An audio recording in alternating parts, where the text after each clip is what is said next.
Selamünaleyküm. Ya kapıda bir yazı gördüm de doktor bey, o doğru mu? Evet, kesinlikle doğru. Hastalığınıza şifa bulamazsak 200 euro para veriyoruz. Ya doktor bey, benim ağzımın tadı çok yok da bunu iyileştirebilir misiniz? Hemen açın ağzınızı, tedavi edelim. Ya doktor bey, siz ne yapıyorsunuz? Bu çakmak gaz ya, bu ilaç değil ki. Aha, işte bu, tedavi oldunuz. Tebrik ederim. Gerçekten çok yeteneklisiniz. Beyefendi iyi misiniz? Kafam.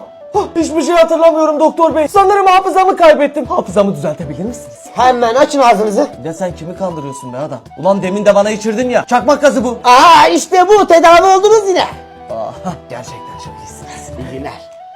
Doktor bey, ışıkları neden kapattınız? Işıkları kapatmadık ya, hala yanıyor. Ne? Ben kör mü oldum yani şu anda? Doktor bey, ne olur beni iyileştirin. Hiçbir şey görmüyorum.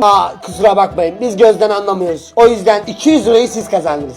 Çok teşekkür ederim doktor bey. İyi günler. İyi günler. Lan sen kimi kandırıyorsun he? Bu 200 euro değil, 100 euro. Aha, işte bu, yine tedavi oldunuz. Doktorlarımız var olsun.